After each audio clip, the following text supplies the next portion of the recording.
Welcome and thank you for joining today's conference, Market Surveillance Committee meeting.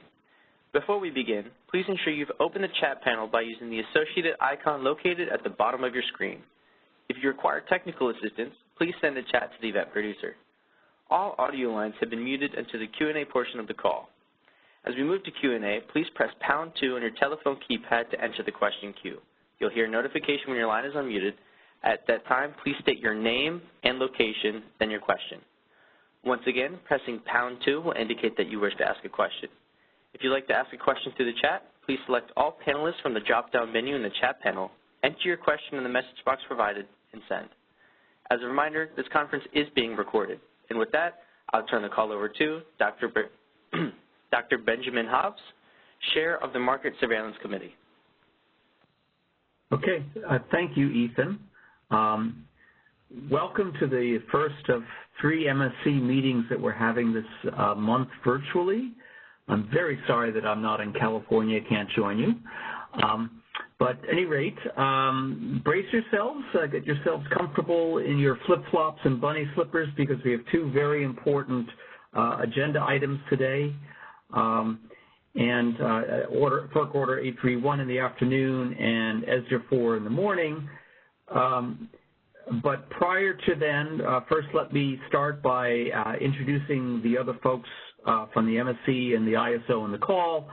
So Drs. Jim Bushnell and Scott Harvey are the other MSC members. I'm Ben Hobbs from Johns Hopkins University. And then from the ISO, the staff that we have on the line include Gabe Murtaugh, Jill Powers, Lauren Carr, and Bridget Sparks, along with John Gooden. There are staff experts on this morning's topic, ESDR 4, and we also have Brad Cooper and Greg Cook and Shami Davis, and many of those you'll hear from later on today during the discussion. Before we start at ESDR 4, we have 2 items. As usual, we start the MSC meeting with an opportunity for public comment. Although we're not running a stakeholder process, we very much appreciate the thoughts, suggestions, questions from the public. And at this time, we would welcome comments addressing issues other than the 2 main agenda items. So at this point, could I ask you to indicate to the operator, Ethan, if you would like to make a comment or ask a question at this time? Ethan, could you see if there's anybody online who has a question or comment? At this time, I have nobody in the queue. But once again, as another reminder, you may press #2 to enter the question queue. And I was just given an update. If we could keep all questions through the verbal queue and all technical questions from the chat, that would be great. Thank you. So far, I have nobody in the queue.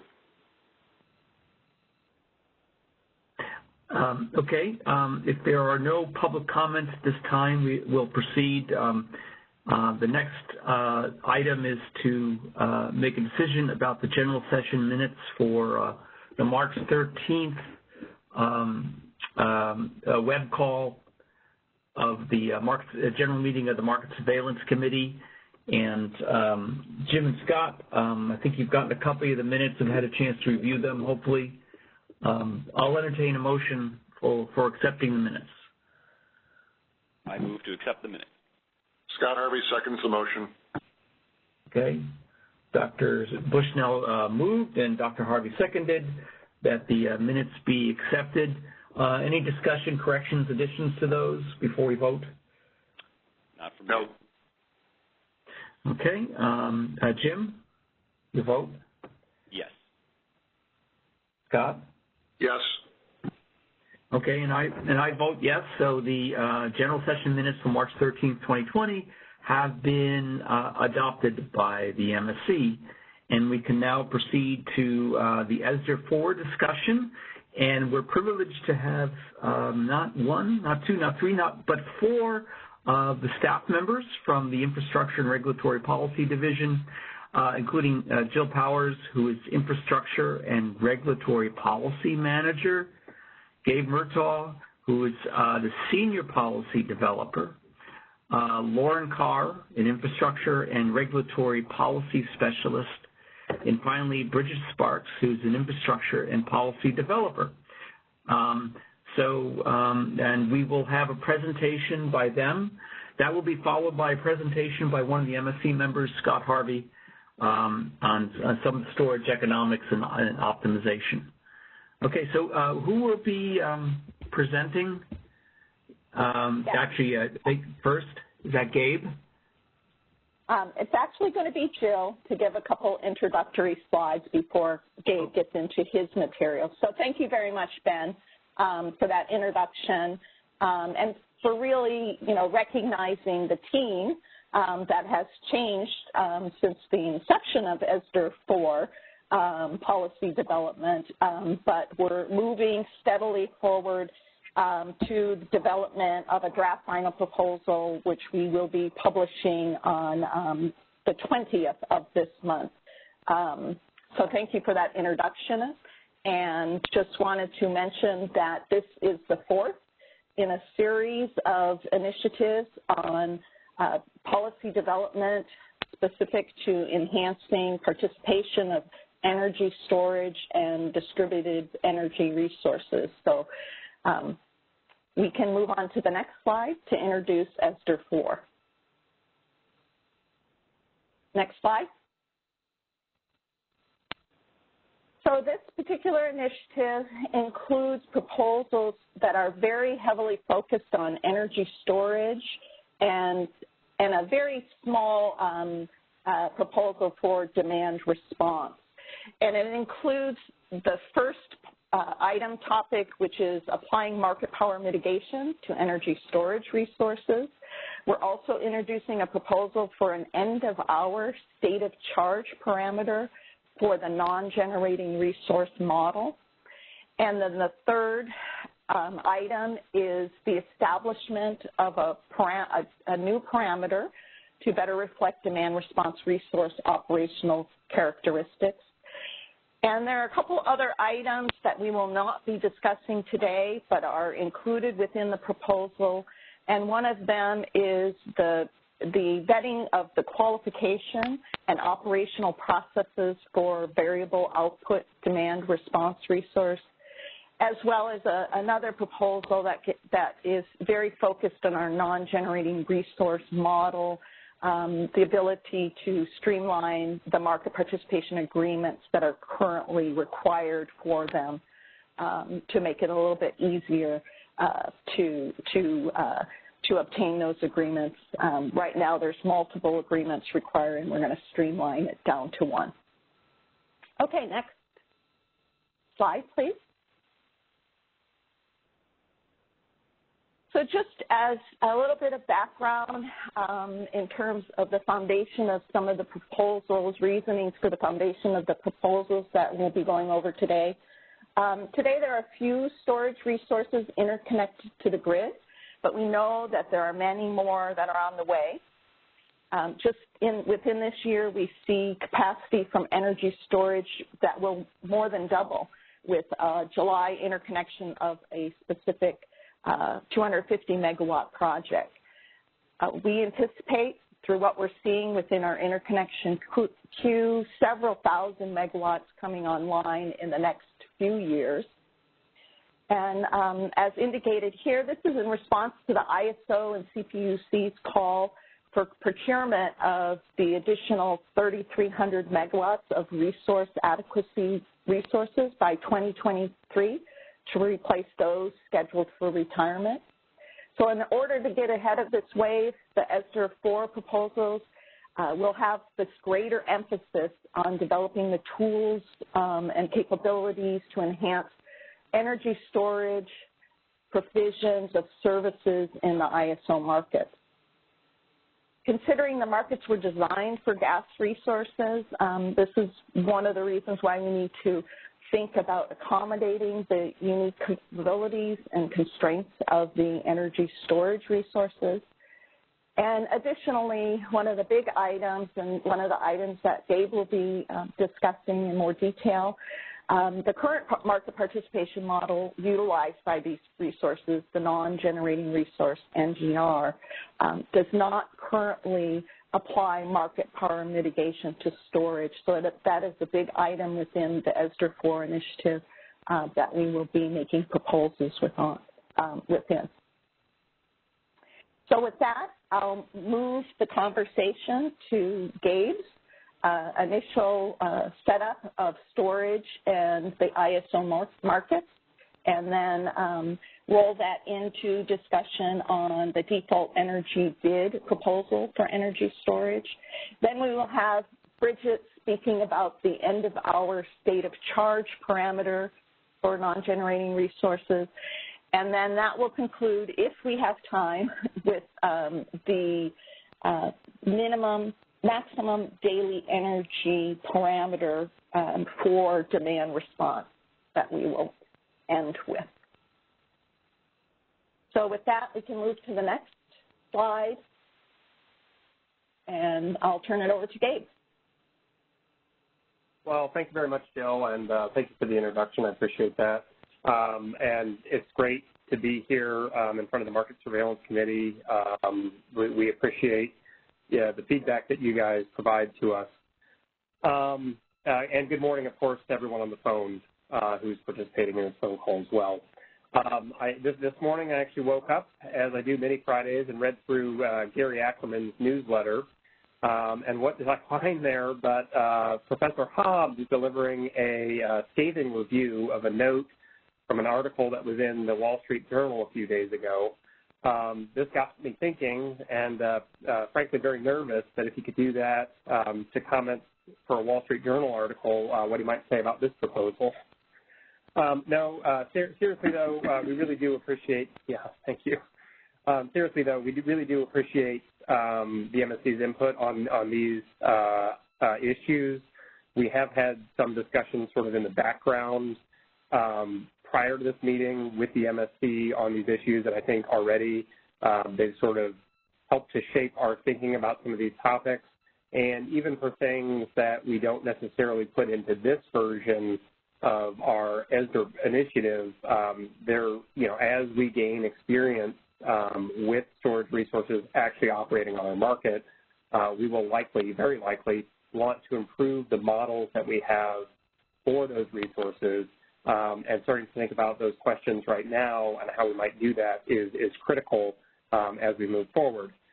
With that said, Jill's right. We are just right on the knife edge of being in a world where we're constantly talking about what we think storage resources would do if they were in the market and what could happen if storage resources started joining the market, to a world where very soon we will have a significant amount of storage on the market.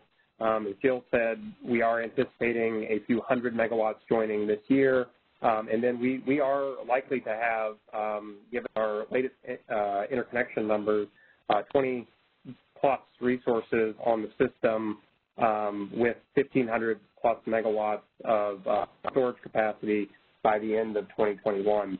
So these are really exciting times to be working in storage. So if we advance the next slide, please, Ethan, thank you. Just before we begin getting into the specific proposals that the ISO has in this ESDR initiative, we do want to just talk a little bit about the background and about how storage works in the markets that we have set up today. There's a few differences between traditional resources and storage resources, and I think that will just level set and be a good foundation for the rest of the conversation that we have throughout this meeting. With that said, this initiative does describe, and we spent a lot of time thinking about how storage resources would work in the day-ahead and real-time market optimization framework that we have in place today. We had a working group where we discussed this specifically with stakeholders.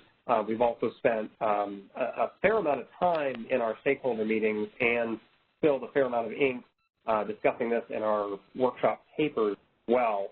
I think it's no secret the energy markets here in California were primarily designed around gas resources. and may not be as accommodating for some of the features that we see from energy resources. This could include what we call true spread bidding, but of course, it seems to me that every person you talk to about true spread bidding has a slightly different definition of what it is. So we will talk a little bit more about that today.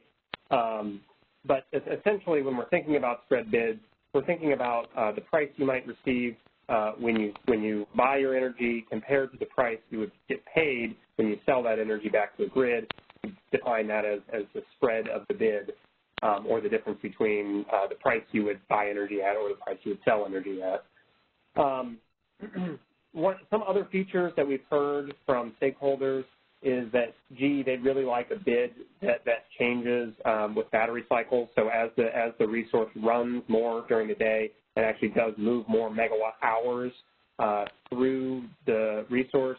They would like something that would reflect an increase in bids as the cycling actually accrued, because they see a relationship, or they actually incur a relationship between the two, where as they cycle more, the actual cost to run the resource does increase as well.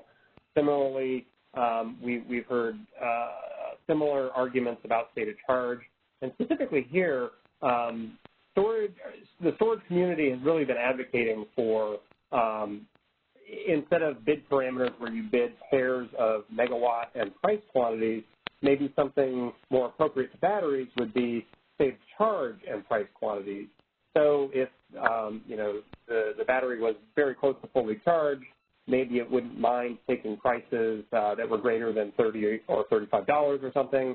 But if the state of charge was in fact very low, say less than 10% or something, maybe they really would want much higher rate in order to discharge that very last megawatt hour of energy from the resource.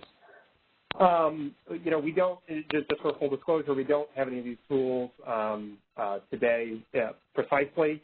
We do have something that accommodates some form of spread bidding in our day-ahead market, which we will talk about a little bit today, but we don't have true spread bidding, and we don't have some of these other features.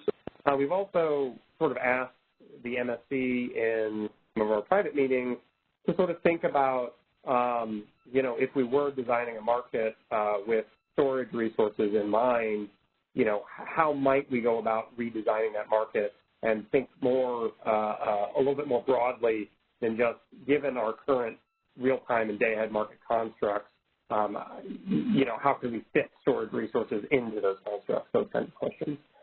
The ISO is, of course, concerned with reliable operations in the real-time market. We want to make sure we can keep the lights on. We think that there are some pretty significant challenges to doing that with storage resources. Today, we do have a stuck process that can commit resources in a 4-hour window, but of course that doesn't actually dispatch any resources, and that can make assumptions about specific states of charge, which may or may not materialize given actual operating conditions in the RTD 5-minute market. So we're thinking about those kinds of questions as well. And just to reemphasize here, as the ESDR 4 initiative is not planning to make significant reforms to the day-ahead in the real-time market at this time, these are just kind of questions that we're lobbing out there that we may want to consider as we move forward.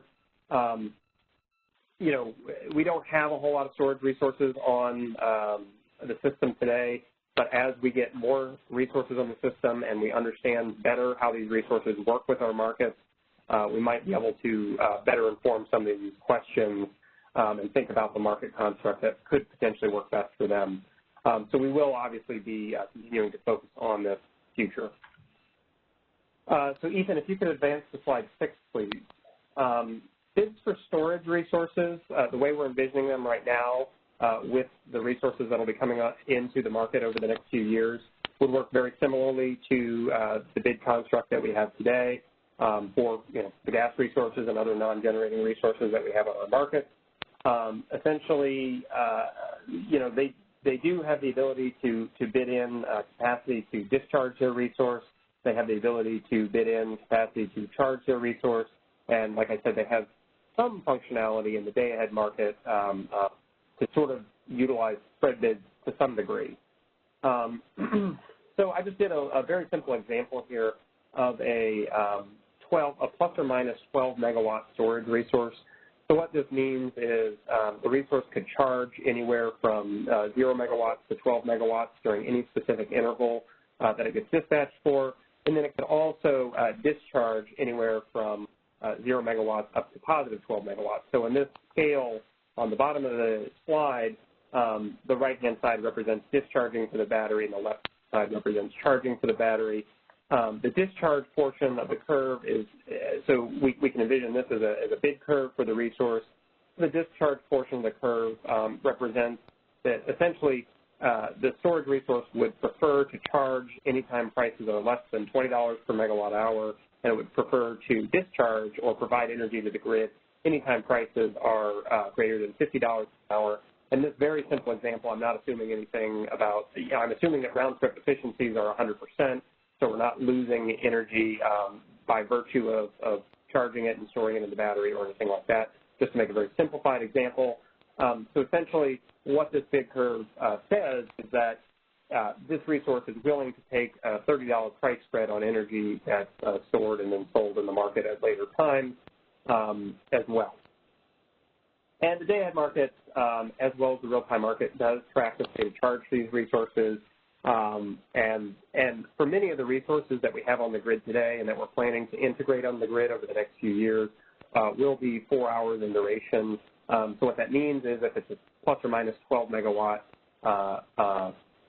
storage resource from Pmin to Pmax, it would have 48 megawatt hours of storage capability for energy. So that's what's going on with this slide. So if we advance to the next slide, slide 7, please. The day-ahead market, storage resources can receive schedules based on spread bids. So using the bid curve in the prior example, if the day-ahead market were to produce prices where the lowest prices of the day were $50 per megawatt hour, then the resource would actually be charged during those hours, despite the fact that $50 prices are significantly higher than the $20 bid, as long as there were corresponding intervals with prices higher than $80 per megawatt hour later in the day when the resource would discharge that energy. And again, this is in the day-ahead market, which clears the full 24-hour horizon all at one point in time. And this is different than conventional gas resources. Traditionally, if you're a gas resource, you bid your marginal cost into the day-ahead market, and predominantly when prices are higher than your marginal cost, you get dispatched for energy, and then when prices are lower than your marginal cost, you don't get dispatched, and that's profit maximizing for the resource because you're running when prices are sufficiently high and you're not running otherwise.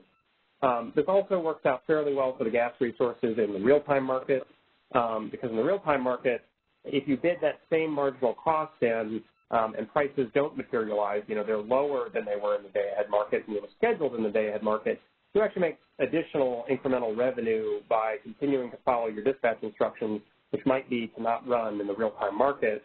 And similarly, if prices are higher in the real-time market, you might make additional revenues from running during periods when prices are even higher above your cleared amount of energy in the day-ahead market. So that's basically what I wanted to summarize there. So on slide 8, we do get into some details about the real-time market. Real-time awards as well as day-ahead awards are financially binding. But as far as storage resources are concerned, there's no other link besides the financial link between the real-time market and the day-ahead market. So if I'm a storage resource and I've got a schedule in the day-ahead market to charge when solar is online, maybe hours ending 11, 12, 13, and 14, and then to discharge in the evening, maybe hours ending 19, 20, 21, 22, something like that, that sort of doesn't mean anything in the real-time market. Resources are still allowed to self-schedule or bid in the real-time market, but the actual engine that does the cost minimization problem, the market solution problem for the real-time market only looks out an hour. So it will look out one binding interval in the RTD market and then 12 advisory intervals. So you've got a little bit more than an hour look ahead. So really you don't have the same insight to higher later needs or higher potential prices later in the day. So you might not necessarily get the same trade-offs of charging your resource now so that it can be discharged later when prices are higher in the real-time market. Obviously, there are a few potential solutions to that. One of them being, well, if you extend the look ahead in your real-time market so that, say when you're an hour into 10 or 11, you're looking through to the end of the day so that you see, the full needs of the market and what prices may materialize during those hours.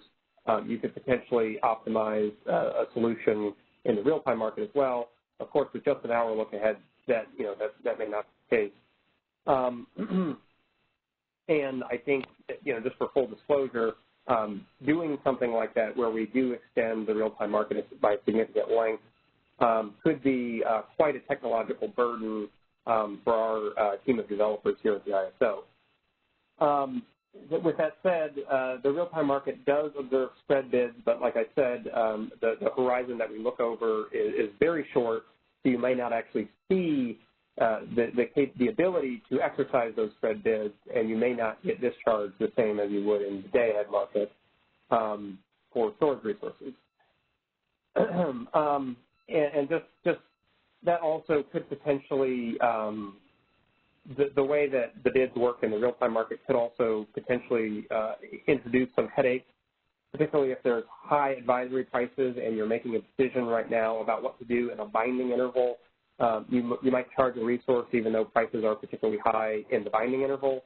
If there are low advisory prices in the future, a similar result might happen where you might discharge energy in the current interval even though those prices may not actually be advantageous if you were to look at prices over the course of the entire day for all binding intervals.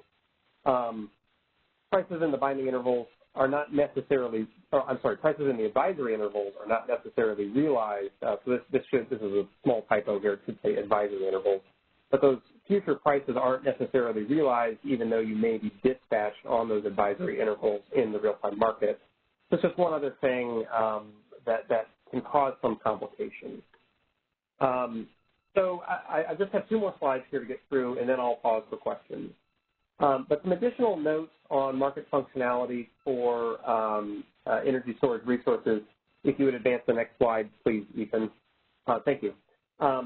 So I've made a lot of simplifying assumptions when we've been talking about this. I think generally, these principles apply once you relax some of these assumptions. But the actual math and the decisions get a little bit harder because you have a lot more things to think about. For example, our dispatch solutions in both the day-ahead and real-time markets will consider a calculation of losses.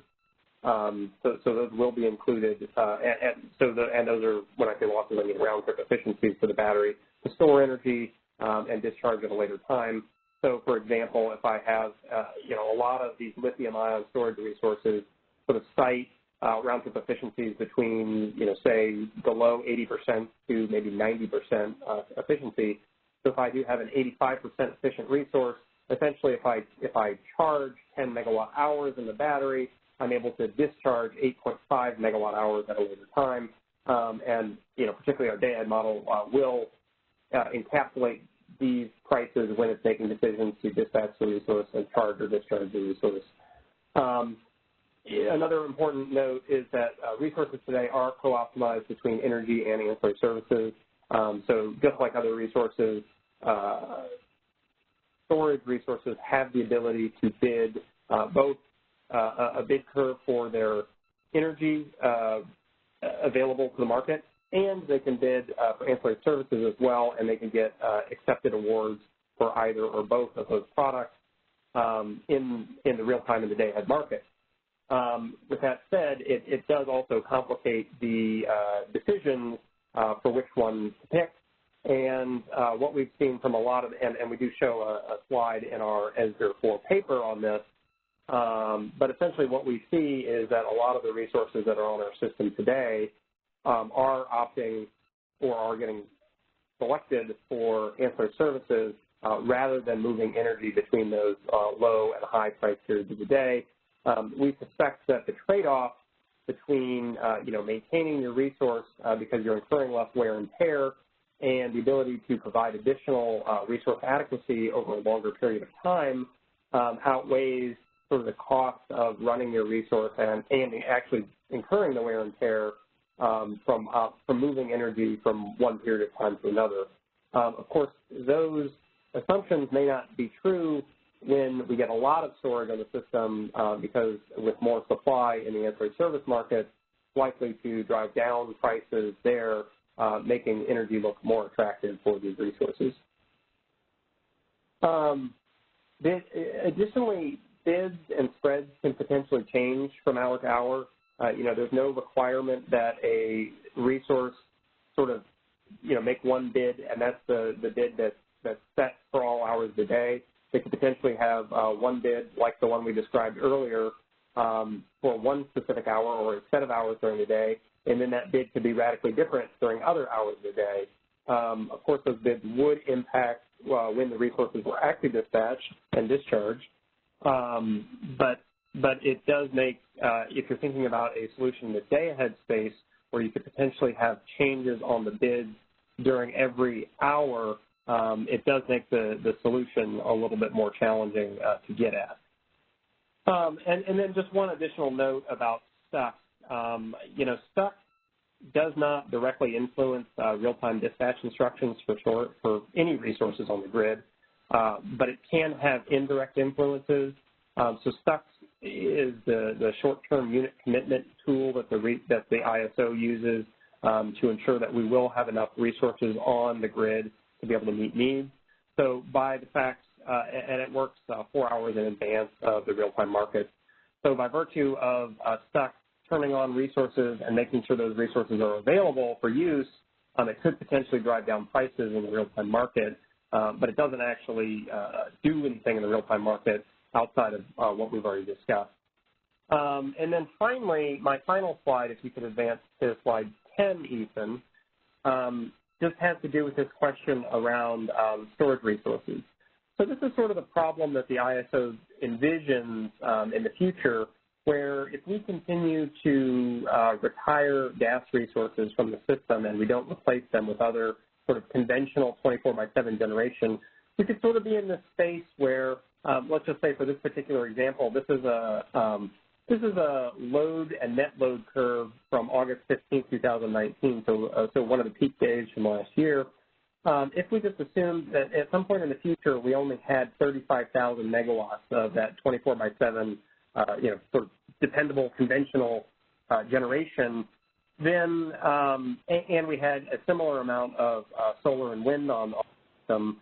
So what this aqua line here shows, the top line, the curve, shows demand over the course of the day or a load before any wind or solar are taken out. The purple line, the curve there also, shows what the net load is, so that would be the load less wind and solar generation.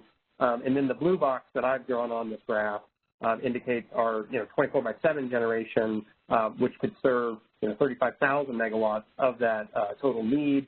And then what we're trying to point out here is that the ISO would want to procure additional resources, storage resources specifically, if we're thinking about a 4-hour duration, to sort of make sure that we have enough both capacity available but energy as well to meet the area under the purple curve and above the blue box shown here on the graph inside of the red square.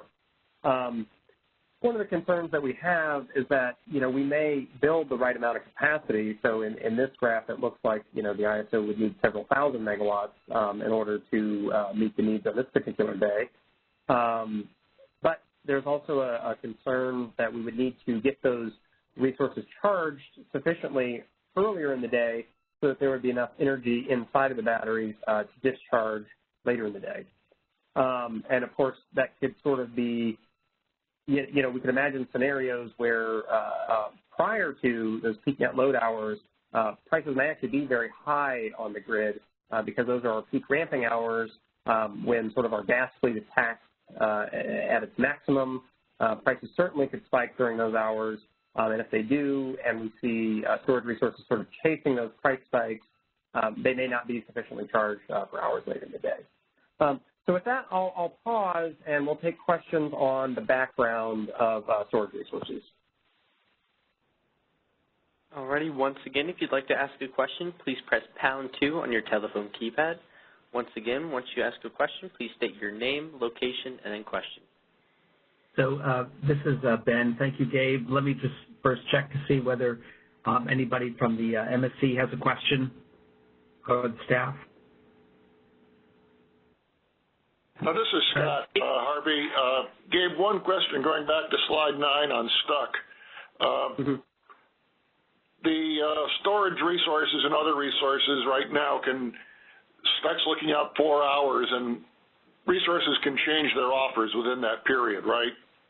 That's right. And the import offers are also could be changing within that period. Is that right? Correct. So those are two other elements of uncertainty in looking ahead and trying to make correct decisions with our storage resources, that even the things that look ahead aren't necessarily looking at a fixed slate of optimization. Yeah, that's right. Yeah, good point, Scott. This is Ben. If I could follow up on that, Gabe. So you mentioned the concern of the ISO about storage awarded day ahead being unavailable for real-time operations, being burned through because storage should be saved for some time beyond the time horizon. To what extent can the owner of the resource specify an ending state of charge or a max amount of total megawatt hour generation over the real-time time horizon in order to try to preserve its state of charge for later, more valuable periods? Or would they have to completely self-schedule in real time to avoid being overused, if that's the concern? Or they would have to bid very hot, have put in a high offer? Yeah, I think you about covered it there. No, I think the first and best preference from the ISO's perspective is the economic route, where if you know your resource is going to be needed later on in the day, you could bid sufficiently high that you wouldn't be discharged unless there was a very serious need on the ISO side for that energy. Granted, that energy still might not be there if prices do spike up to, say, $500 or $1,000. There is also, I think the other extreme end is the option to self-schedule, and that, of course, is very much limiting the amount of ability to move these resources that ISO operations would very much desire to do. Additionally, it sort of limits the amount of revenues that some of these resources might want to make in the real-time market. So we don't necessarily, we've thought about that option, and we did discuss stakeholder meeting, but it's not very palatable to either the ISO or market participants, but we did sort of lay it out as one extreme. The other tool that we're contemplating, and I don't want to get into the weeds too much here, is in the Resource Adequacy Enhancement Initiative. And essentially, we're thinking that for resource adequacy storage resources, we would basically impose a minimum state of charge parameter on those resources, and essentially, and that would transfer from the day-ahead market to the real-time market. So essentially, those resources could bid in above those minimum states of charge, and they would be dispatched economically, but they would sort of have a floor in terms of state of charge of what they could be scheduled at. The only other mechanism that they do have at their disposal is something that Bridget is going to talk about later in this presentation, which is the end-of-hour state of charge parameter. They can't actually specify what they want a range of state of charges to be at the end of any particular hour. This could also be a specific individual number for state of charge. If you wanted your minimum state of charge to be 80 and your maximum state of charge to be 80, then at the end of the hour, the ISO would schedule you, as long as it could get you there, to 80% of your full state of charge. We don't have anything that today sort of limits the total maximum amount of megawatt hours that a battery can run. I think that could be an interesting tool, and from stakeholders, they sort of see that as a potential tool that could be used as an adder to their actual bidding, which might be interesting as well. So, yeah, I'll stop there. Okay, thanks, Gabe. So to understand how the offers would work, if my resource was scheduled for 8 p.m. when the IFM price might be, say, 250, I might, and it's the morning, I might insert 250 in for my real-time offer. Or, if it looks like things are moving in a direction where maybe supplies are tighter than were anticipated a day ahead, we could even make it more than 250. And then, of course, we need then to wrestle with what the appropriate default energy bid is, et cetera, in that circumstance, and how it's informed by IFM prices, et cetera. But thank you for the explanation.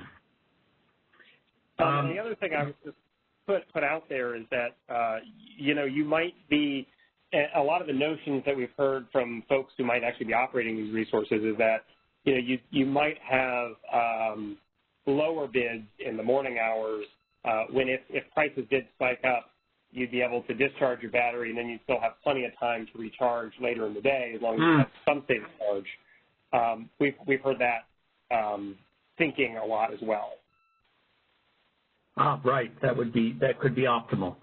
All right, Jim and Scott, anything else before we turn to the phone lines? Not from Scott. No, not okay. either. I am curious to know how well understood amongst the market participants this all is, since it took us a while to sort of figure out how it works. Yeah. There are certainly questions still from market participants, and I do review questions that we get from scheduling coordinators that come in through our management system that we have through customer service. So we do get a fair amount of questions on this, and it is, I would say, certainly more complicated than bidding a traditional gas resource. So yeah, there is some confusion out there, and I imagine as there are more of these resources on the system, that confusion may grow. So sort of being clear about what we mean when we're talking about these bids and how they work in the day in the real-time markets, I think is useful. And then potentially thinking about other market constructs in the future might be worthwhile as well, where we might really outline something that's a little bit more tailored towards the storage community.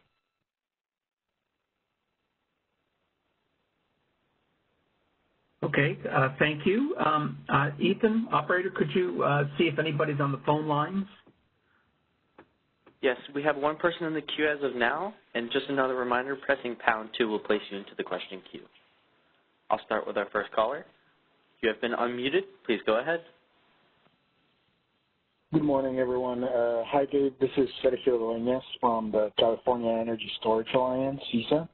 I had a question about something that you just mentioned in your explanation of how energy storage participates. And we are at CISA, we're pretty supportive of having, for example, an end-of-hour charge parameter, something like that. It would provide additional flexibility, and it would just generally ease the operation of storage assets, allowing market participants to have further control. But it was our understanding that the minimum charging requirement was initially moved from the Resource Adequacy Enhancements Initiative to this one, to the ESDR initiative. And by seeing that it wasn't covered here in this discussion, we thought maybe the ISO was reconsidering. But is it the ISO's intention to move that proposal back to our enhancements? Yeah, we will be discussing that proposal in the RA Enhancements Initiative. The reason for the move is initially, we were thinking that, first of all, we needed a tool for reliability for our operations team. We also were not quite sure if this was a topic that was best covered in ESDR, where we're primarily thinking about how batteries are going to operate, or if this was a topic that's best covered in RA, where we're thinking about, specifically the RA fleet and what that needs to deliver to the ISO so that we can reliably operate the grid. I think we are sort of firmly in the latter camp now, where we do think that RA Enhancements is the right initiative to address this. That initiative will have several more iterations of the paper, so there will be ample opportunity to discuss it there. And the other thing is that I would just mention, we see this as desirable for RA storage resources. If somebody wants to come in and build a storage resource that does not have RA credits, we would obviously continue to let them bid in the day-ahead market and the real-time market as they saw fit, because they wouldn't be subject to the ISO's bidding obligation and going in the future any kind of minimum charge requirement if we do implement such a tool. Thank you. Thank you for the clarification, Dave.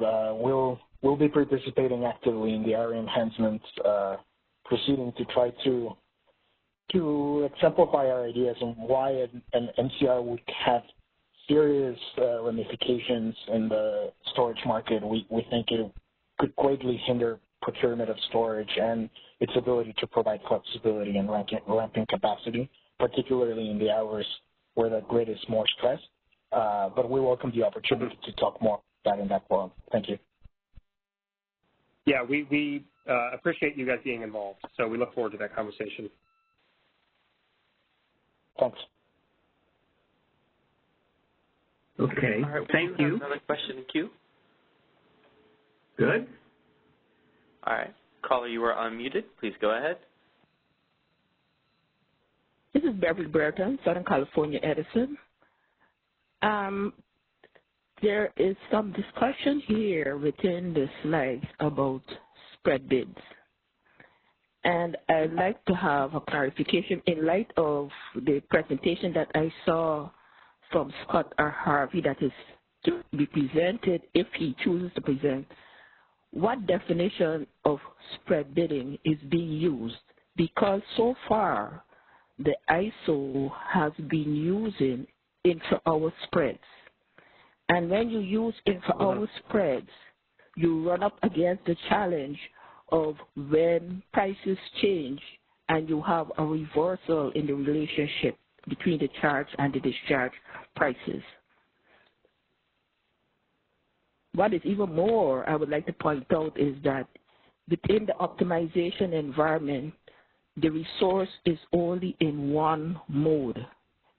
Either it's idle, either it's discharging or charging.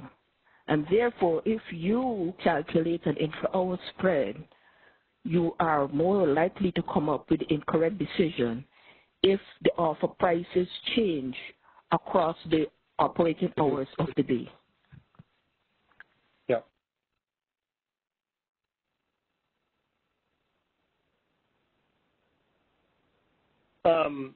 So, Scott, I haven't actually had a chance to look through your slides yet. I don't know if this would be better discussed in, after you present your slides, or if we want to dive into some of these questions right now. Whatever works for you. You can, if you'd like to, it'd be fine to talk about it now, but if you'd rather wait, we can wait. I'm happy to go either way. So why don't we take a stab at it now, and then we can circle back if we need to after Scott's presentation. I think the first thing I would say is that we are planning to use the existing framework that we have for the real-time market and the day-ahead market, and we're not reinventing anything there in that framework at this time. So Beverly, it sounds like the question you have is specific to the real-time market. Is that correct? It's both real-time and day-ahead. the fact that you consider spreads, you have to make sure that you're using the right value to compare, because you're looking at a forward price curve. And a forward price curve, when you look at the spreads for that curve, you are comparing the succeeding hour with the preceding hour. And therefore, for the storage resource, what you want to do is to compare the discharge price for the succeeding hour with the charge price for the current hour, and also the discharge price for the current hour with the charge price for the succeeding hour, and take the minimum of those values to determine whether or not you will allow the resource to be charged or discharged in the succeeding hour. Okay. So let's just do a very simple example here. So if we have a 2-hour model and we're thinking about the day-ahead market here, and in the first hour, the resource bids to charge at $10 and discharge at $40, and we assume the resource is fully discharged at the beginning of the period. And then in the next period, so hour 2, the resource bids to charge at $20 and then to discharge at $50.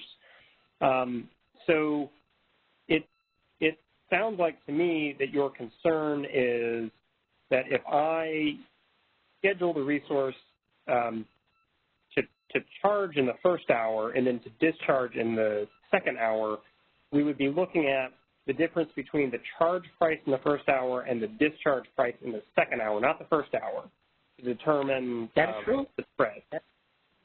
Yeah, okay. And are you just looking for clarification on what the market does, or are you looking for, are you trying to make a point about how we should handle this? And we don't today. I'm looking for clarification on how you should handle it, and also I'm looking for acknowledgement of how you currently do it. Yeah. Yeah, okay.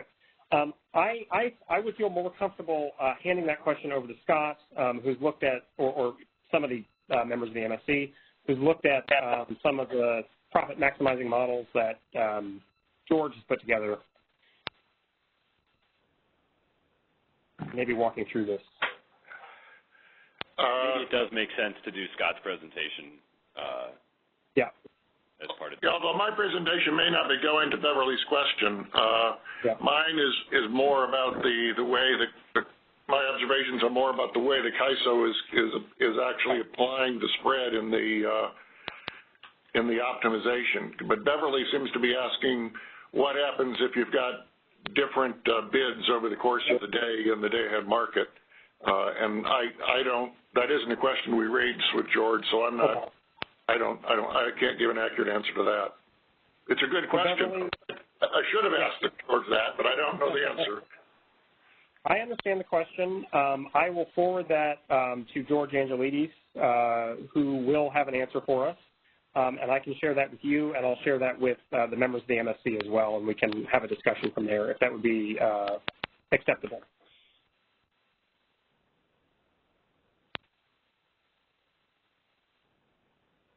Did we lose you, Beverly? Thank you very much. Yes, I am in agreement with what you intend to do. Okay, thank you. Okay. Ethan, are there any other callers on the line?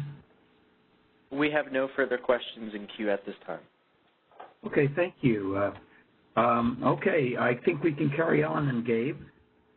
Okay, thank you, Ben.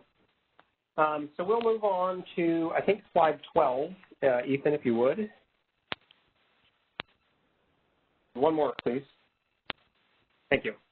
So this, we'll just walk through what the ISO is thinking about for default energy bids for storage resources.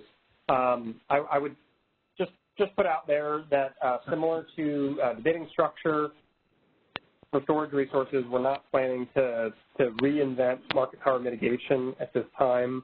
So we've got a construct that works today within,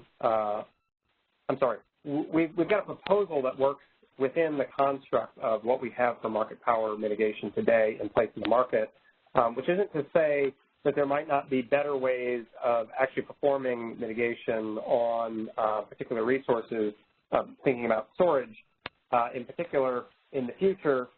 So this is just what we've come up with so far. And again, I think, as the ISO gains experience with these storage resources, we very much likely would want to go through and sort of reevaluate how we're performing market power mitigation and sort of hone in on what we think these marginal costs are or the spreads are for these resources. So my first slide here basically outlines the marginal cost categories that we've identified for storage resources. So the first one is energy. So obviously, if you're a storage resource, the value proposition for these resources, if you're not performing ancillary services, is to buy energy or arbitrage energy during intervals when prices are low, and then sell energy during intervals when prices are high. So in order to kind of think about what price you'd be willing to sell the energy at, you need to know what price you actually purchase the energy at, or you're likely to purchase the energy at, or a non-market power wielding storage resource would purchase energy at.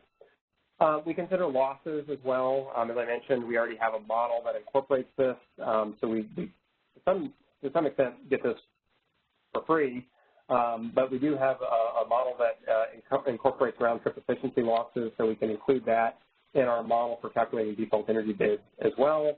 And then we also use cycling costs. And cycling costs are essentially the degradation that happens as you use a battery. So as you put energy into a battery and take energy out of a battery, particularly with lithium-ion batteries, it starts to wear down the components, and you need to have cell augmentation or cell replacement, which can actually be very costly, up to the full price of the installed battery component. Generally, what we've heard is that cells degrade faster with deeper cycles. In the current version of the model, we're not planning to differentiate between deep cycles and shallow cycles, but it is something we might consider in the future. And then also, cycling costs, we feel they absolutely should be included in the default energy bids, as they're directly related to the cost of storage resources to actually operate when they're moving energy from time interval to time interval. And then I just also noted here that today we generally see price spreads of about $40 per megawatt hour in between the peak solar hours on any given day and peak net load hours in any given day, where the peak solar hours are generally the cheapest and the peak net load hours are generally the most expensive. And that's nearly always true in our day-ahead market, and it's generally true in the real-time market as well. Like I said, we are seeing the battery fleet that we have today, which is relatively small, about 200 megawatts, generally participate in the ancillary services market. We think there is a value proposition there for ancillary revenues plus potential revenues from the RA market.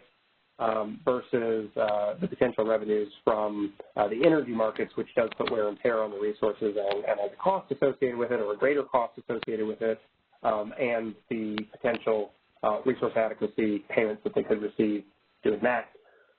Finally, and this is a little bit tricky for storage resources, but you also need to think about opportunity costs for these resources.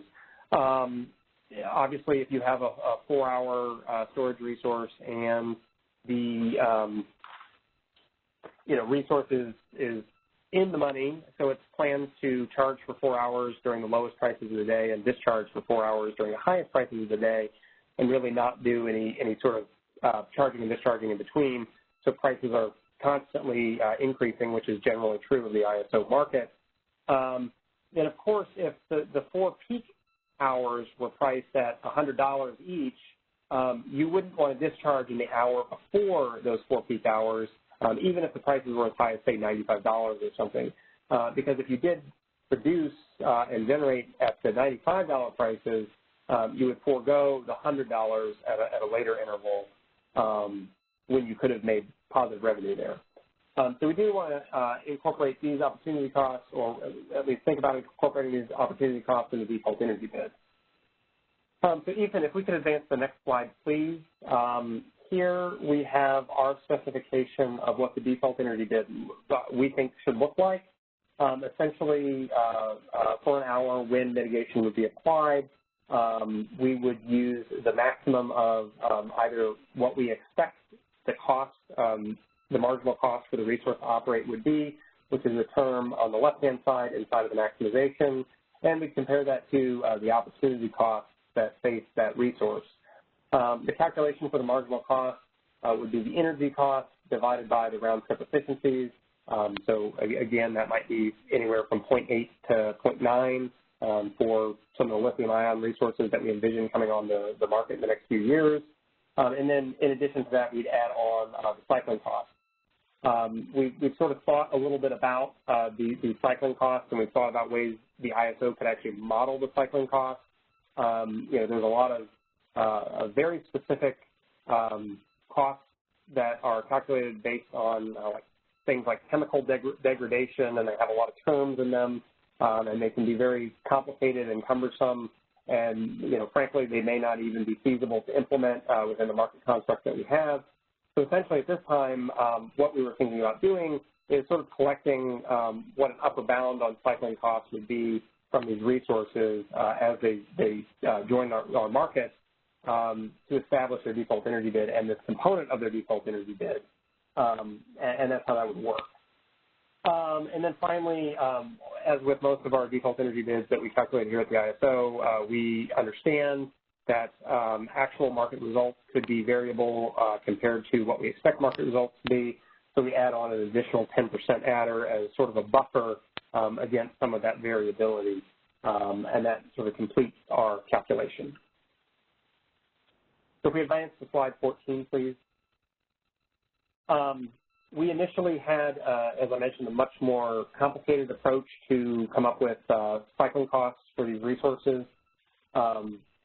And after extensive conversations with the storage community, folks who are currently operating these resources, folks who are thinking about building the resources, and folks who are thinking about operating these resources in the future, we generally came to understand that primarily most storage resources that are going to be developed with the ISO are going to be developed with particular parameters in mind, and they're going to have particular target operation parameters on a given daily basis. So, for example, an actual resource might be designed specifically to provide one cycle of energy or less per day to the ISO. So that specific resource, and again, this is what we've heard from the storage community, might have relatively flat marginal costs as long as it's operating in between 0 cycles and 1 cycle. But then as soon as it gets beyond that 1 cycle, so let's say it's operating at 1.1 or 1.2 cycles for the day, suddenly those costs jump up and they can get significantly more expensive. I think ballpark numbers might be 2 to 3 times more expensive. The idea would be that the ISO would review documentation from manufacturers when establishing the cycle depth value, and we would go with the higher of those 2 values, but we would sit down and thoroughly review it, and then that would be the specific cycling cost value that would be applied to the specific resource default energy bid that would be calculated on a daily basis for the day ahead in the real-time market. These resources have an estimate. Oh, yeah, that's what we just talked about. Yeah. Sorry, Gabe. I just wanted, maybe you're about to get to this, but I guess I understand the desire to simplify this, but it does seem like from previous results or information you've shown us in the past that the cycle depth really does make a big impact on the lifetime of the battery. And so how much latitude does this process really allow, or how much control does this allow over the cycle depth it seems like we're assuming that the actual cycle depth and number of recharge cycles is going to follow the numbers that have been put into these estimates provided by the manufacturers. Yeah. And I'm trying to understand if this is kind of circular logic in a bad way or a good way, in the sense that, well, I can see a downside of even if we do rigidly adhere to a performance that matches what the sort of contractual or warranty relationship articulates, then that may result in just sort of an overly rigid use of batteries in the system. If everybody has to follow basically one specific charge cycle and charge depth rule. But on the other hand, if people don't follow one rigid cycle depth, cycle charge rule, then we will start deviating from the assumptions that created these numbers in the first place. Yeah, I agree with that. I think the first thing I would point out is that, again, from what we've heard from battery manufacturers, a lot of these batteries are being designed specifically to do, 1 cycle per day or 1.1 cycles per day. And they do say, even though, as we've noted in this forum, you might get a little bit more degradation if you're doing, 0.5 cycles versus 0.8 cycles. By and large, that difference is relatively small compared to the jump that you get from performing 1 cycle per day to 1.5 cycles per day or something like that, or even like 1 cycle per day to 1.1 or 1.2 cycles. We've probed quite a bit into this question, and that's sort of the feedback that we continually come back with from the battery community.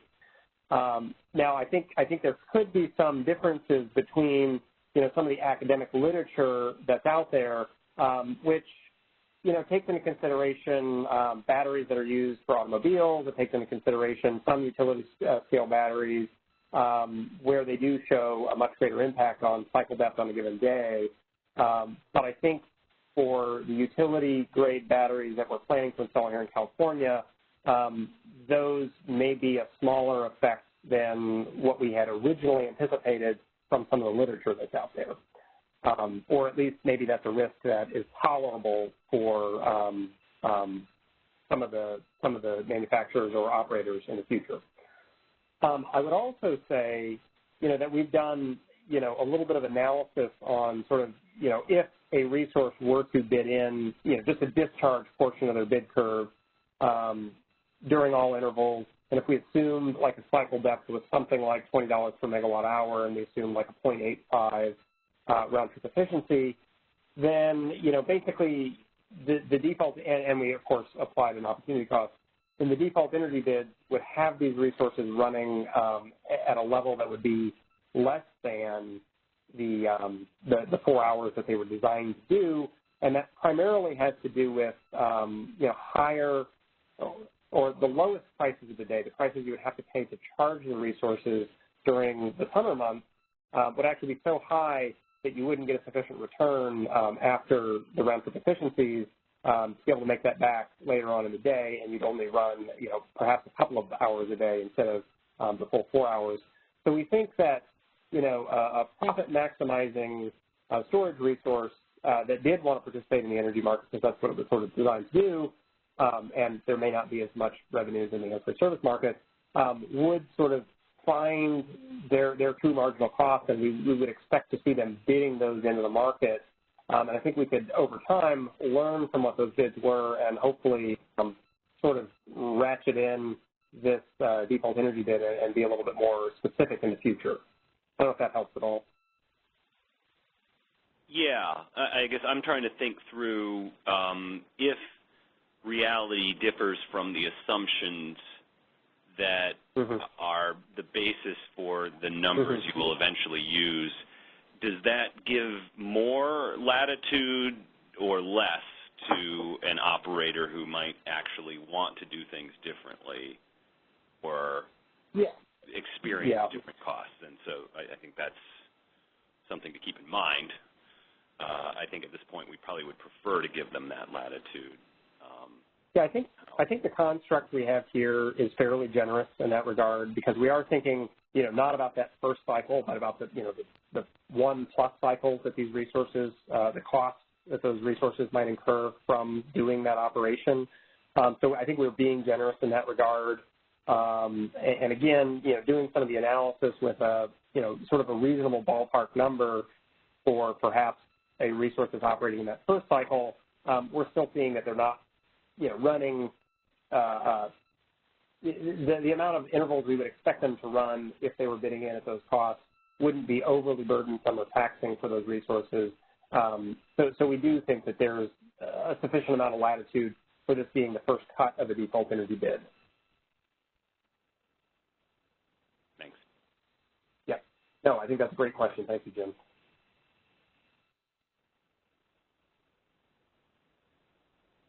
Okay. So, yeah, and I think we've covered most of what's on this slide, so maybe we'll just jump to slide 15, and then I've got this slide and one more, and then I'll turn it over to the MSC for any additional questions. So, like I said, we're operating very much under the same construct of market power mitigation that we have today, where in the day-ahead market, we have a market power mitigation run. We determine specific hours when resources fail a three-pivotal supplier test so they have the ability to exercise market power.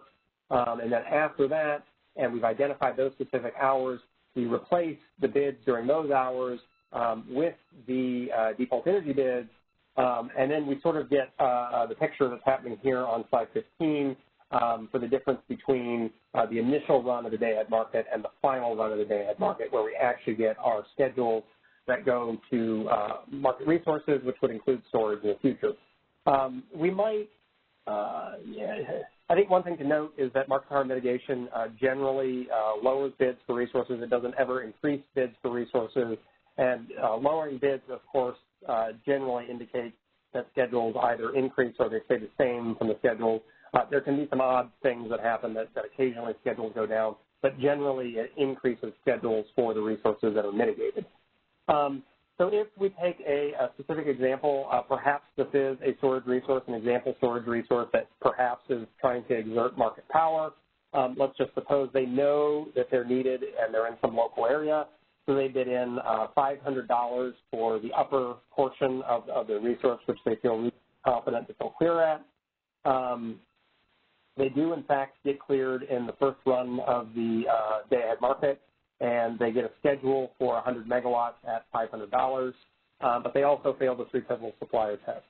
So after they fail the three-pivotal supplier test, for that same hour when the market runs the second time, the ISM run comes through. So this is the second run of the market, and it increases the schedule from 100 megawatts to 150 megawatts.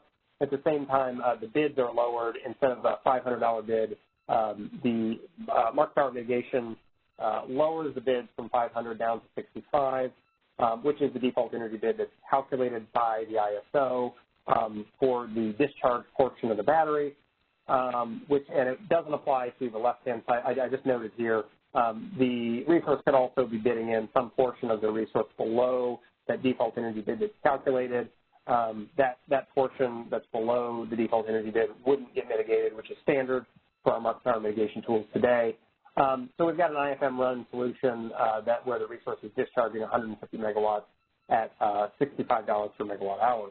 A couple things to note here is that, yeah, we would expect that storage resources would have the ability to exercise market power generally during hours when they are providing energy to the grid. It seems like you really have to come up with a somewhat challenging scenario. Unless perhaps you're one of the few resources in a local area, to think of an interval when they'd be mitigated when they're charging, but it's certainly not impossible. So predominantly, this is kind of the scenario that we're thinking about. And generally, like I said, market power mitigation is usually increasing schedules, not decreasing them. So we don't have a risk of sort of resources being charged additionally by these tools. They're generally being discharged more. Now, by virtue of being discharged more, they may also get larger awards earlier in the day for charging so that they have the energy available to ensure that they can discharge later in the day. So that is possible. And then, yeah, I think those are primarily the details about market power mitigation. So Ethan, if we advance the next slide, this is the last one I have on this topic. The default energy bid framework that we present here, it may not be ideal, but we do think it's sort of a good first step in preventing the exercise of market power by storage resources. We think this is important, particularly if we're going to have potentially more than 1,000 megawatts of these kinds of resources on the system by 2021, which is what we're anticipating right now. We talked about the first bullet. We kind of internally, with some conversations with the MSC, we've talked about the idea of mitigating to a particular spread. This is not what the ISO has proposed in this policy to date. I think this is actually not a horrible idea. I think it might be something that we consider doing in the future because spreads are really how storage resources work, so we might continue to think about that as we move forward. And as I mentioned, actual energy purchase prices are not considered. So that could be one potential pitfall for this model. And then additional output in the day-ahead market might imply charging earlier in the day, which is what I talked about in the previous slide. Okay, with that said, Ben, I'll turn it back over to you for any questions from the MSC.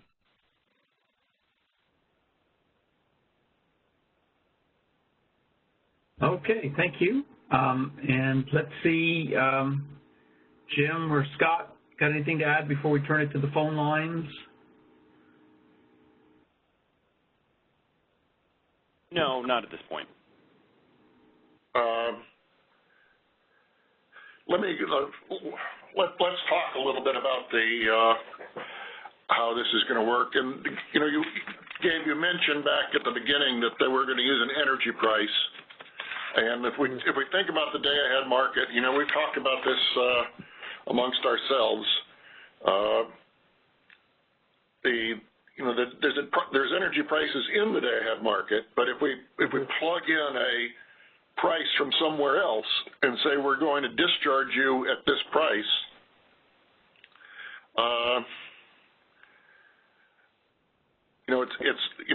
that is the element of first we need to know what this price is at which they're going to charge, which is our assumption. It isn't the solution from the day-ahead market. And then the other aspect of this is that if we put in a price of $65 and we say that's based on what we think you're going to charge at, the $65 is a $40, $50 markup. But if they put in minus 149, then minus 149 and 65 is a $215 spread. So if the lowest energy price in the day is 10, the actual spread bid used in the day-ahead market solution to be over $200. Yeah. So that's the two things that trouble me about this. On the one hand, we could mitigate resources that are just trying to optimize their use over the day. We could mitigate them to a discharge price that's too low because we're based on some kind of price we came up with.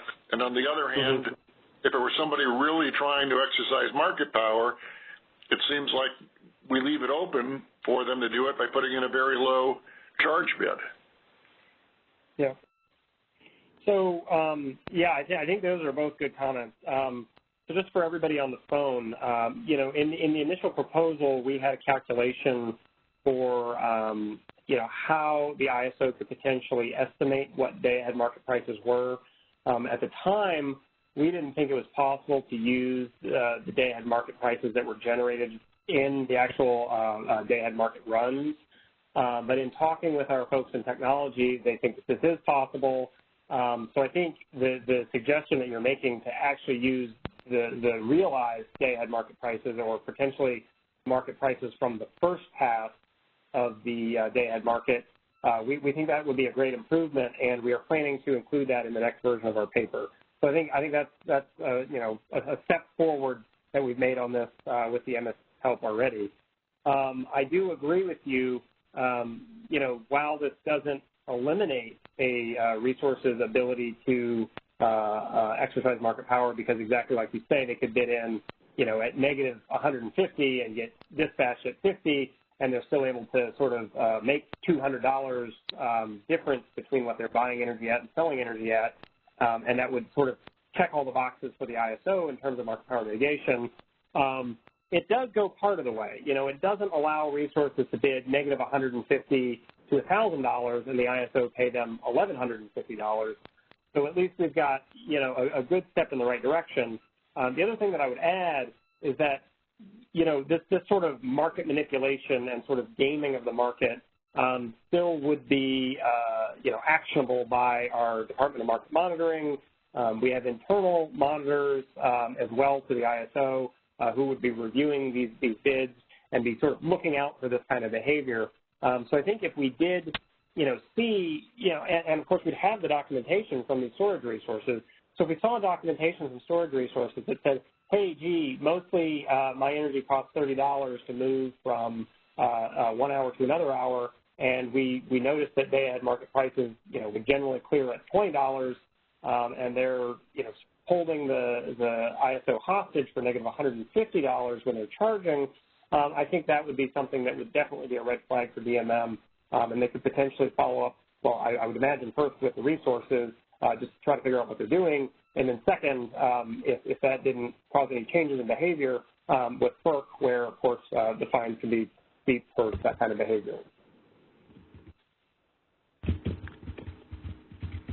So to follow up on that latter thought, or not on the DMM, but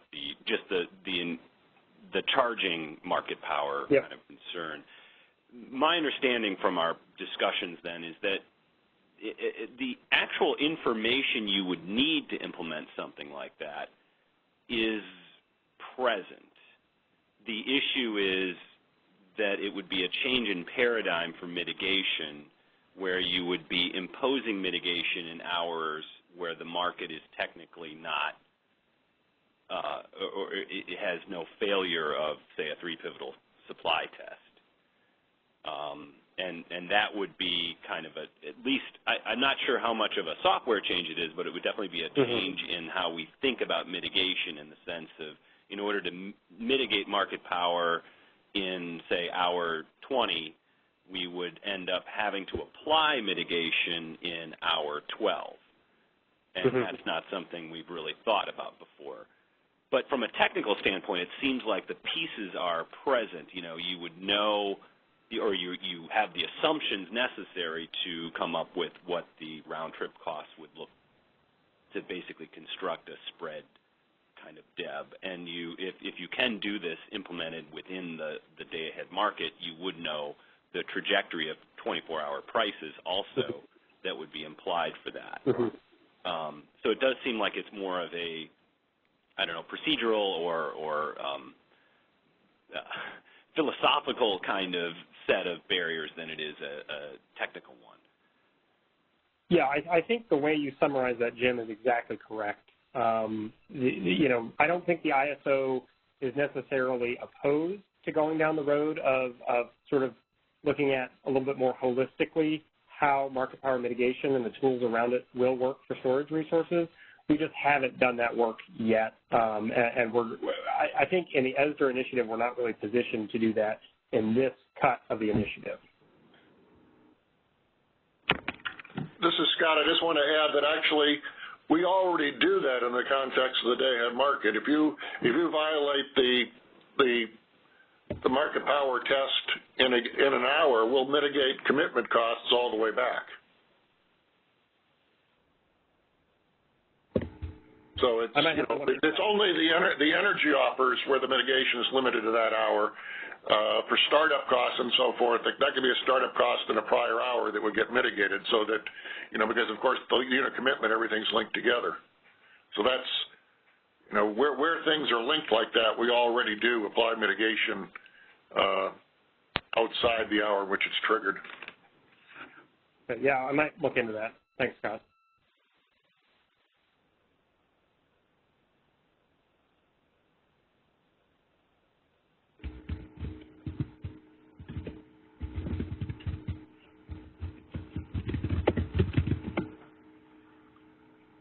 Ben, anything else? Nothing else at the moment, so carry on. I think well, that concludes. We need to ask the market participants if stakeholders, if they have something too. Yep. Ethan, is there anybody in the line? We do have 2 questions in the queue at this time. Would you like to go ahead? Please. All right. Caller, you are unmuted. Please go ahead. Hi, this is Callie Wells with WTTF. So I have just a quick clarifying question, and then that conversation that Scott and Jim just had was super interesting, and kind of a couple thoughts that came to mind there.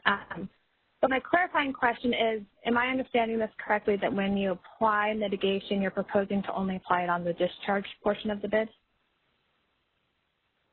No, it would actually be applied to the entire portion of the bid, and this is outlined in the paper. But the cycle depth cost would only be applied to the charging portion of the bid. To the charging portion or the discharge? Charging. I'm sorry, the discharge portion, yeah, sorry. Okay, no, that answered my second question, which was how were you guys going to ensure that the bids were still monotonically increasing? But if that's just on the discharge, that handles that. Okay, thanks for that clarification. So I wanted to kind of circle back on that conversation that just took place about theoretically mitigating for, I think, Jim, your example was if we have to apply mitigation in hour 20, that you would consider also applying it in hour 12.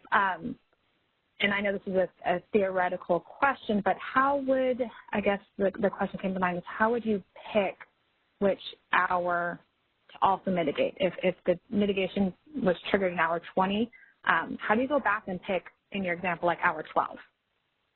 Well, I just was assuming hour 12 was the lowest price hour.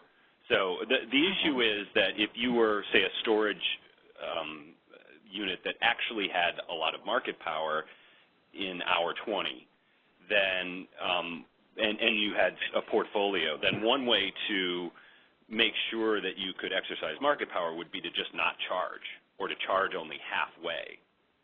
And then you're basically able to limit how much supply is going into the market during the high price hour. And so the must-offer requirements for storage are not really achieving what they would for, say, a gas unit. And therefore, it wasn't that you mitigate only in hour 12. It was sort of you would apply mitigation in a holistic way to the whole day, so that not only are you mitigating the discharge, but you're in essence mitigating the charging strategy as well via something like a spread bid. Okay. No, that helps. I hadn't thought about mitigation in that manner, so it was just an interesting conversation. So thank you. Thanks, Kelly. Operator, do we have one more question? Yes, we do have one more. Caller, you are unmuted. Please go ahead. Hi, this is Elvis Piloto from PG&E. I just had one comment on the possibility of spread bidding, which is I'd really like to see some more empirical evidence as to when the market algorithm can actually see a spread versus when it can't. We did some testing with a small battery and with very, very low spreads, but out of the money spreads, the algorithm tends not to see the opportunity to save money at the system level. And so it's really going to be a question of at what point does a spread show in the market algorithm as something that will reduce overall costs. And I think that's an important consideration in terms of how much energy to spend on this question of the kinds of bids that Scott was characterizing. Thanks. So, just to paraphrase that question then, it sounds like although from just a pure price standpoint you could see, say, an arbitrage opportunity, the quantities involved would be so small that it wouldn't really be noticeable in the objective function? Right. I mean, given the degree to which the algorithm actually solves optimality being, whatever it is, 0.1%. I think with large batteries, you're probably going to see more of a possibility of this, but it's not something that I have seen empirically. I've seen cases where the intent was to provide an arbitrage bid, and one side or the other is in the money, and that's what gets taken, even though the arbitrage actually, just looking at it by itself, it would reduce system costs to have taken both sides.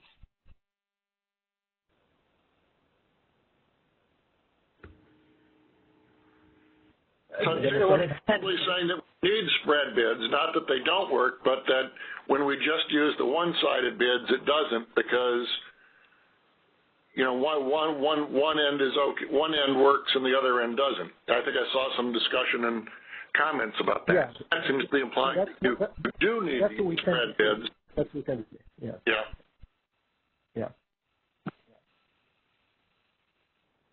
Yeah.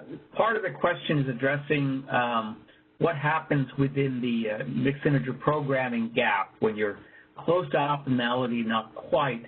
Does it tend to be suboptimal because you miss small resources, or my experience is suboptimality when the gap is often because there are complicated interactions that between resources that the algorithm hasn't fully explored. And actually, I don't know, but I know some people whom I could ask in terms of experience with suboptimal solutions within the gap, whether small resources would be discriminated against. I would think if this, if it's just a simple spread and it's, easy, it's easy for the algorithm to stick it in there. It's not very complicated, but I'm just speculating. So I will check into that. That's great. I mean, my curiosity is because we had, we'd sort of done, looked at this and we sort of speculated, and this is after Beverly Brereton had presented her material previously on how their bids were not getting taken when there was a spread. And we tested, putting in bids which were intended just to represent a spread, and we're not seeing them taken even at levels where, essentially we're offering, to charge at any price and discharge it only slightly above that price, and it's still not getting seen by the algorithm. That indicates to me that the resource is just being missed. Okay, maybe I misunderstood what you were saying before. So you're saying in the day-ahead market, you're putting in small upper and lower prices with small differences, and you're still not getting scheduled even when? I think it's small quantities. So small quantity and small differences. And what I'm saying is if one side is in the money, and this again was the Beverly's presentation had indicated, if one side is in the money, that side gets taken, the other side doesn't get taken because it's out of the money. If one side's in the money and the other side's out of the money, even with small spreads, you don't see the spread getting taken. So it's just an empirical. Is this in real time or the day-ahead market? Day ahead. That's very strange. It seems the way George described things, that shouldn't be happening. That's, great. But I think I think. And you're speculating it's because of the nature of the MIP solver. It doesn't go all the way to optimality, and so. Right. It reports a suboptimal solution that happens to miss some small resources, or right. And maybe small spreads. It shouldn't be completely missing them like that. I mean, it seems like there's a. You shouldn't blame everything on the MIP gap. Sometimes it just means the code's wrong. Yeah, and I would like to see myself proven wrong, actually. I'd like to just have, either Ben from the perspective of theory or George and Gabe from the perspective of practice show that it actually does, the spread model does work. I'm just saying we empirically have not seen that. So. Well, I think the one thing would just be going back the way we did it in software testing. If you've got an example that doesn't work, send it in to George. If you put these in a day and it didn't get caught, give him the example, and, all this stuff can be worked out, Good idea. We should be able to look back and see why it didn't happen. Thank you.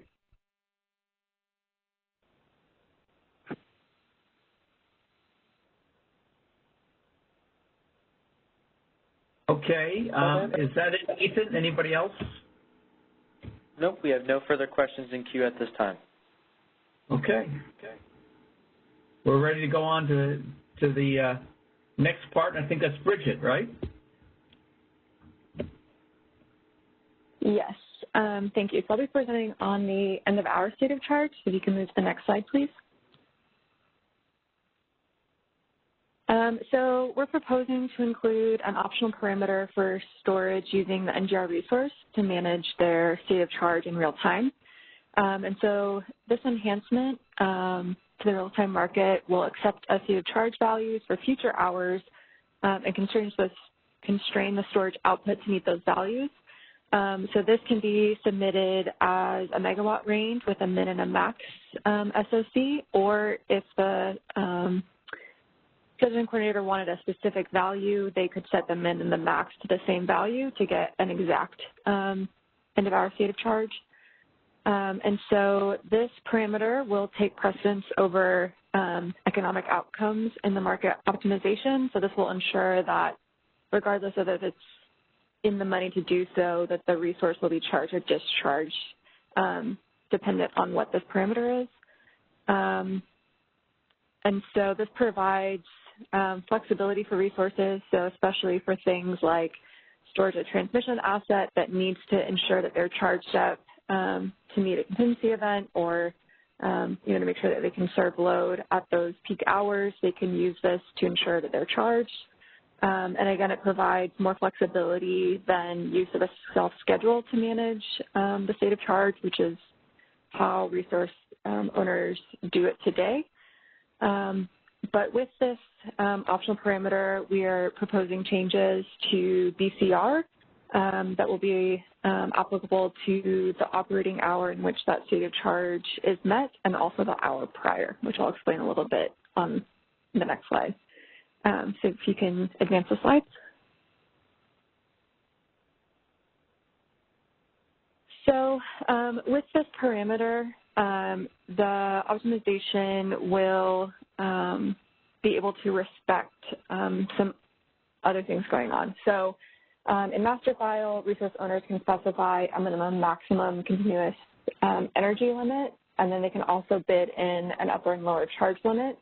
And so if it came to the fact that this end of hour state of charge parameter was outside the bounds of this min and max in the master file or in this upper and lower charge constraint, it would optimize meeting those limits over meeting the end of hour SOC. So as you can see in figure 1, if the scheduling coordinator submitted an end of hour maximum for 90% SOC, but in master file their upper charge limit is 80%, then the market would only dispatch that resource up to 80%. Additionally, it will respect the state of charge needed to meet an ancillary service award.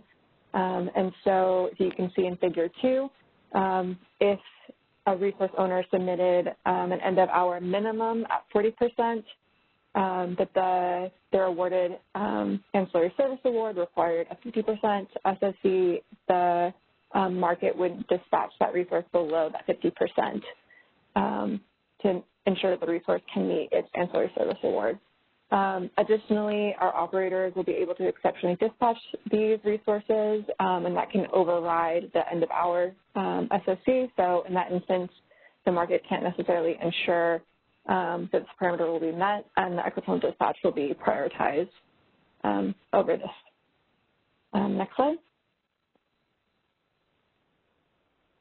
So this end of hour parameter can be submitted up to 75 minutes prior to the start of the hour, and this will inform instructions in the successive 15-minute market intervals and the corresponding 5-minute intervals. But as most folks know, the 15-minute market sees 30 minutes further than the 5-minute market. And so we could reach a point where the last advisory interval in the 5-minute market does not see the full end-of-hour constraint, and so it may not instruct the resource to charge or discharge such that it can meet that end-of-hour SOC, whereas the 15 market would. And so what we're doing to align visibility is in the 5-minute market, in that last advisory interval, we'll put an implied constraint that basically will take, so for example, say you had an end-of-hour state of charge of 80 megawatt hours by the end, and you had a charge constraint of 1 megawatt per interval. So at that last advisory interval, the market would put a minimum of 75, knowing that in the next 5 intervals it could charge up 1 to meet that final end-of-hour state of charge. Next slide. So additionally, because this optional parameter could lead to uneconomic dispatches of these resources, we are proposing to augment big cost recovery such that any net costs incurred during the hour and hour prior to this end-of-hour state of charge parameter would not be counted towards, would not be paid out as BCR, but any net revenues that were generated in this period could go towards offsetting shortfalls that accrue in other portions of the day. So basically we want to ensure that resources that use this parameter aren't able to recoup more big cost recovery than they would have if this parameter was not in place. So basically, if you were uneconomically dispatched, you want to make sure that, that those costs that you incur because of that choice aren't going to be uplifted to load or borne by any other entity. And then additionally, we're also proposing to modify BCR for self-schedules. And so not only will it, again, similarly not be eligible for BCR during the hour in which the self-schedule is inputted, but also the hour prior, because the market may have to move the resource in order to meet that future self-schedule. So that is our proposal for end-of-hour SOC. So I will turn it over to questions. Okay, thank you. So this would literally be end of hour. So if this is if we're let's say doing RTD, the first 5-minute interval within an hour, then the end of hour, the state of charge constraint would be applying 12 intervals later at the end of the hour, right? Correct. Okay, thanks. Jim and Scott, any questions before we go to the lines? Not from Scott. Not for me.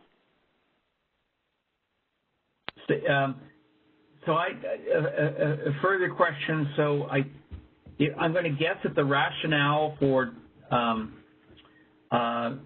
not considering losses in the previous 2 hours in bid cost recovery is that basically the time horizon of RTPD or RTD is short enough that you're not going to be affecting the dispatch of the resource more than 2 hours before the SOC end of hour constraint.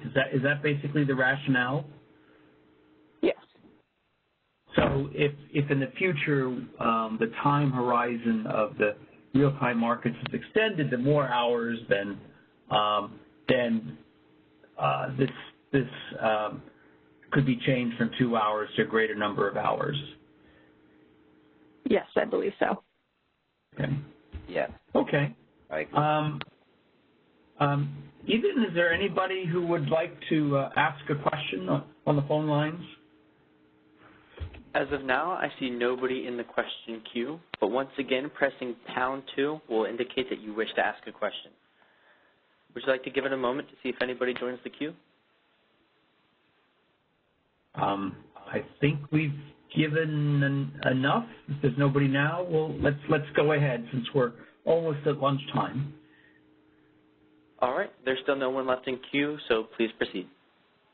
Okay, Bridget, thank you very much. And now we'll turn back to Jill. I think we do have enough time to touch on this last topic.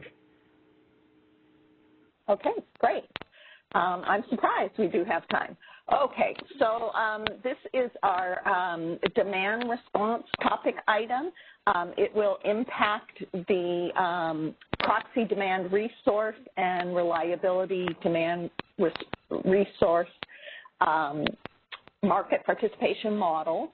And really the proposal is to recognize a specific constraint that some program designs have. Not all program designs have this, but some demand response program designs have very specific needs to identify and utilize specific constraints in the resource characteristics. And this particular one is a maximum daily runtime constraint that these programs have. So if we go to the next one, this constraint will allow a demand response resource to identify the maximum number of hours the resource can be on over the course of the day.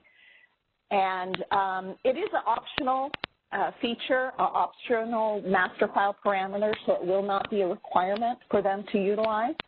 But as mentioned, some programs need this capability to identify the number of hours in which it is available for dispatch and response. This particular proposal, since it's optional, we are limiting it to those with a larger size due to concerns about the efficiency of dispatch with the additional parameters. So it will have to be a resource that has a size of greater than or equal to 1 megawatt. And again, it is applicable for both the PDR and the RDRR participation models. And the final presentation slide, if we move forward, is really just an example of how this parameter will be utilized and the interaction between the day ahead and the real time. If we move to the next slide. So this particular unit is identified as one with a P-min of 0 megawatts. It does have within the day a startup of two startups, and that could be changed based on program limitations. Has a minimum runtime of 1 hour, which is a parameter, both the startup and the minimum runtime are current constraints we have available for resource characterization. And then it's the introducing this maximum daily runtime of 5 hours. And this really shows how it could be committed within the day ahead with the orange bars and the day ahead award quantities. And then its availability in real time now becomes restricted to the 5-hour daily run.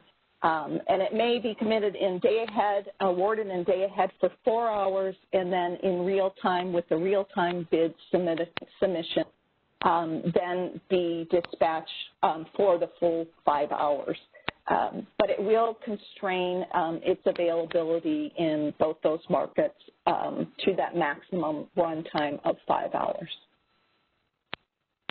So that's it. Jill, yeah. So there's no requirement that the 5 hours be consecutive, so you could have 4 hours on, 1 off, and 1 back on, as this shows? Yeah, this shows that you could, if you, depending on how you choose to characterize your resource, and in this case it's a startup of 2 hours. If it did have a startup of 1 hour, it would constrain that to those 5. It would limit it to a continuous 5-hour. Okay. Good. So the software has the flexibility to accommodate that. Correct. Jim and Scott, anything you want to ask about or add? Not from Scott. Nope. And just be curious that the folks who've been asking for this and the problems that they've been experiencing in the absence of this constraint, there have been a lot of problems, or are you looking down the road, Jill, to greater DR penetration and how we might deal with that? This is really based on comments we've heard from stakeholders with legacy-type programs that have been previously designed and that may have tariffs related to those program designs that limit this type of maximum number of hours that it can respond to a market dispatch. So we've been hearing this as part of our overall integration of demand response programs into the market. We're seeing less need from those that are developing. So actually this is more of an accommodation for the legacy programs versus the newer programs that we're seeing established. Okay. And the number of binary variables that would be introduced into the into the software is not so many as to cause any, give George or anybody else nightmares about computational issues then. I think not nightmares, but as recognized, we did want to limit this to the larger sized resources, and that's why we did have the minimum size limitation, because our demand response resources can participate with 100 kW size. So this does kind of bring up, that was the main concern that they had. So that's why we did put the minimum size higher. Okay. Let's see, Operator Ethan, is anybody chomping at the bit on the phone lines to ask a question? At this time, we still have no questions in the queue. Okay, great. Thank you very much. So we're almost, but not quite at lunch.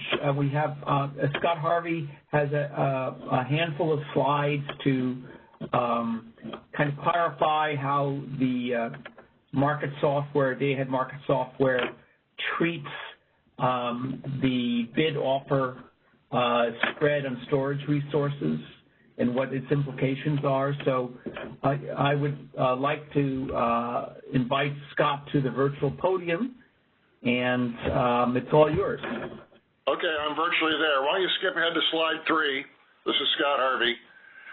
And the reason I brought this up is in extensive discussions with Gabe and George and Jim and Ben over the last month, it gradually got through to me how the CAISO was modeling this, and from listening to some of the stakeholder discussions, I sensed that I wasn't the only one that had not fully grasped what was going on.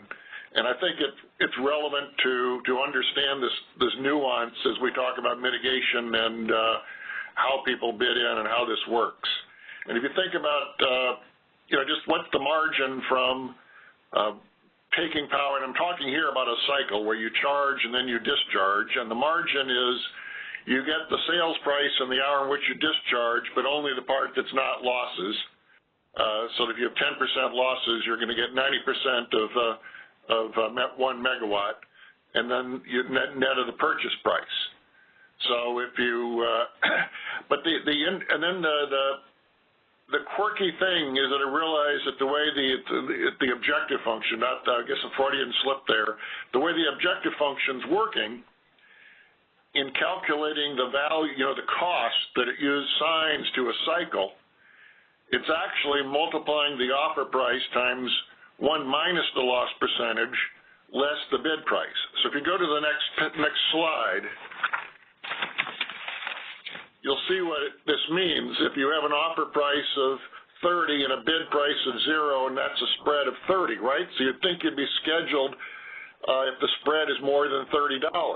But the way this objective function works, it means you'll actually get scheduled if the spread is more than $27.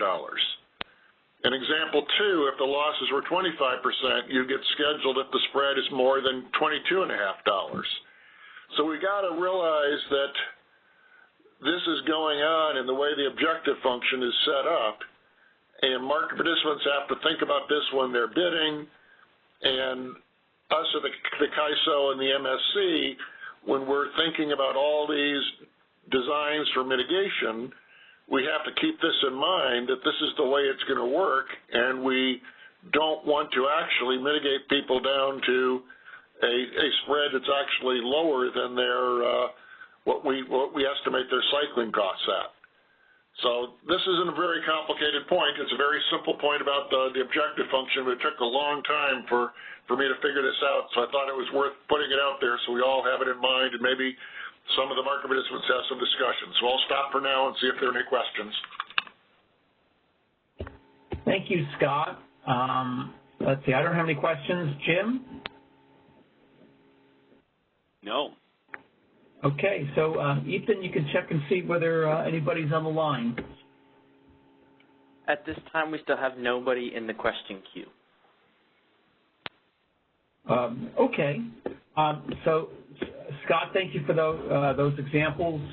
And at this point, we are going to break for lunch, and I'm going to check. I think we're back at 1 o'clock. So thanks, everybody. I'm sorry you can't enjoy the delights of the ISO cafeteria downstairs. We all look forward to being able to do that again. So we'll see you online in 55 minutes. So, operator, I think we're ready to take a break. All right.